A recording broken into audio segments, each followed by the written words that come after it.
Welcome to today's lesson, and today is the last lesson all to do with Easter.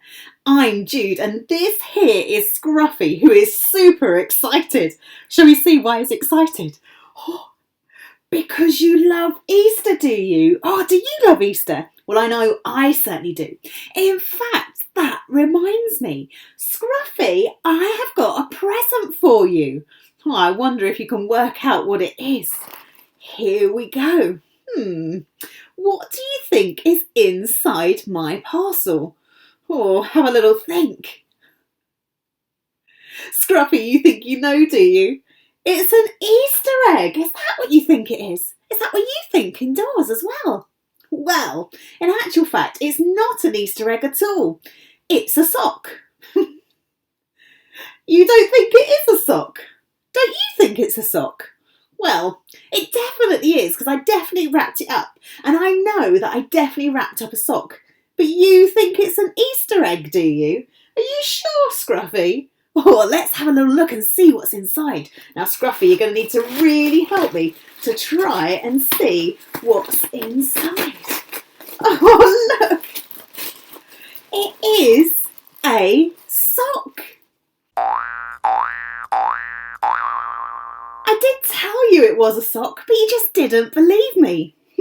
Well, that reminds me of our Easter story about something truly surprising. Now, I wonder if you remember anything about our Easter story from the last few lessons.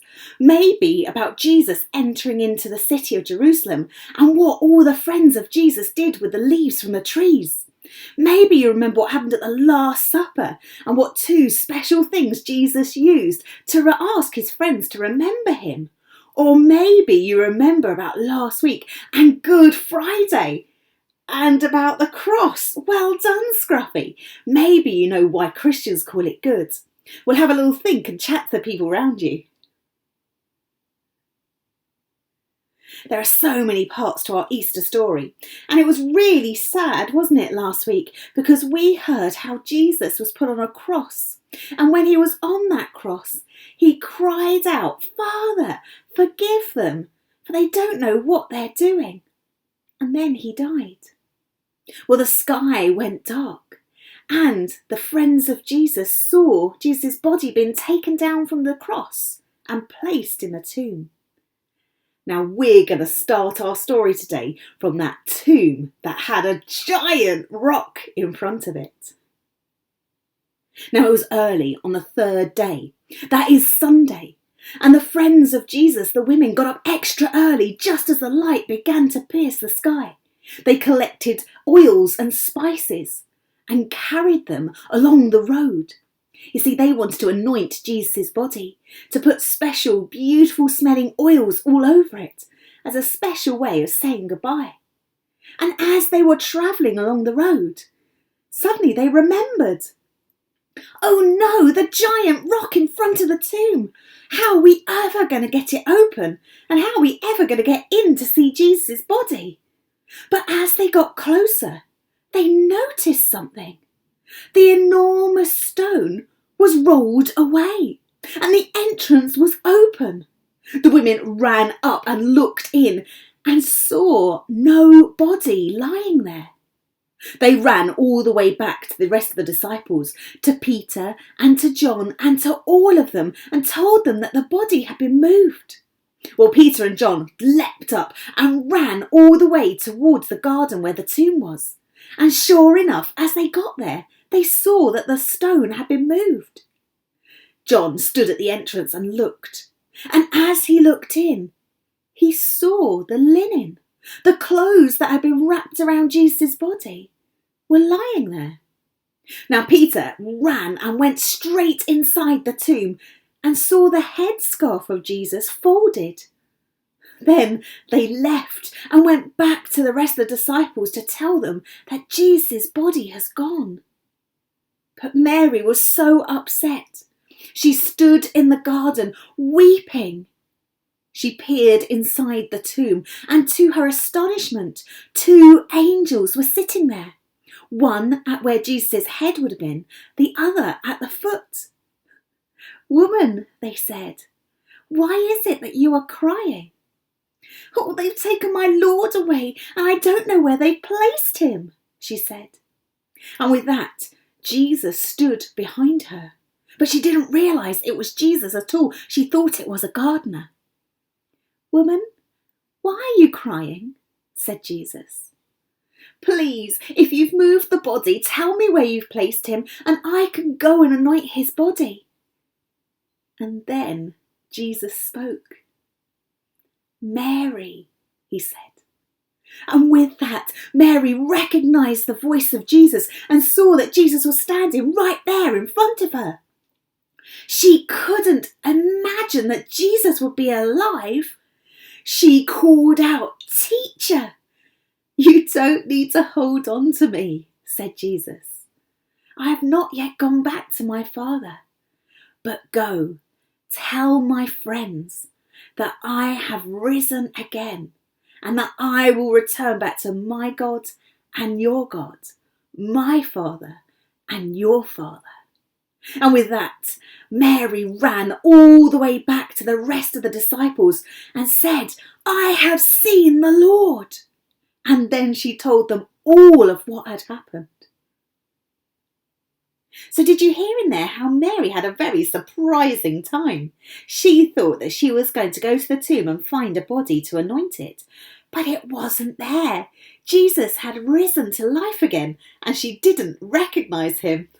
You don't think you would have recognised him? No, I don't think I would have done too. You see, she was not expecting Jesus to be alive, was she?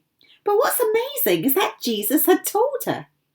Just like our sock here. I did tell you that there was a sock in there, Scruffy, didn't I? But we didn't believe it. And just like that, Jesus had told his friends time and time again that he was going to die, and that 3 days later he was going to rise again to life. But no one believed him. They thought he was talking in picture language. They didn't realise that was actually going to happen. And so when Mary found that tomb empty, well, she was truly surprised. Now, Easter is a very special celebration for Christians, and we celebrate using these. Now, you might know what this is, Scruffy. You're very excited. What's this then? Yes, it definitely is an Easter egg this time. And it smells delicious of chocolate. Now, I wonder if you know what's on the inside. Let's have a little listen. Do you hear that? It rattles, doesn't it? Does anyone know why it rattles? That's right, because it's got sweeties and chocolate inside. But when they were first made, they didn't have any sweeties inside at all. In fact, they were hollow. And that was because it was to help Christians to remember the Easter story. How Mary went to the tomb, my egg represents a tomb, and it was empty on the inside.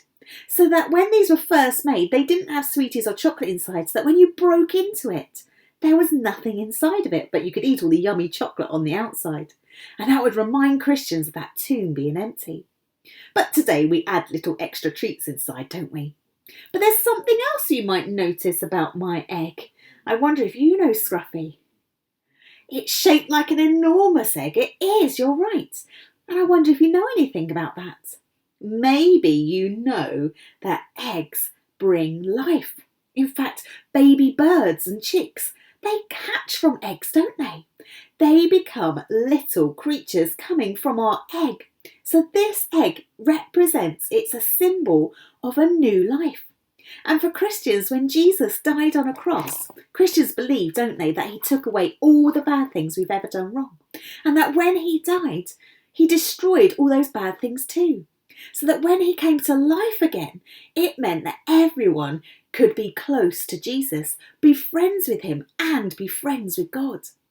And that is a sign of a new life, a life where the old things and the things we do wrong is gone, and we can try our best to do the right things, knowing that when we mess up, Jesus takes it away because he died on the cross and rose again.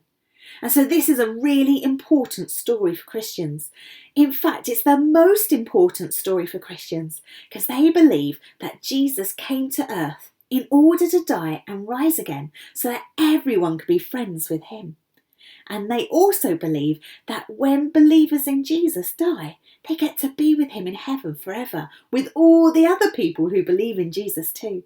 So this story has a very happy ending and a slightly surprising one. Even though Jesus told them he was going to do this, none of them thought that he would.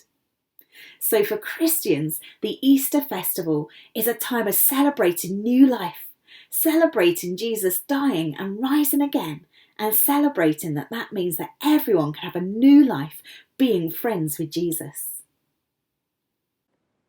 Easter garden. Create. Using a tray, soil, plants, stones and sticks, create an Easter garden. Can you include a tomb and a rock? Can you make 3 crosses and a beautiful garden? As you create your garden, chat about the Easter story. Easter egg design. Draw. Think of an important part of the Easter story. Draw the scene in an egg shape. Can you remember why this story is important to Christians? Role play. Role play. Act out the Easter story. Try to include Peter, Judas, Mary, and Jesus.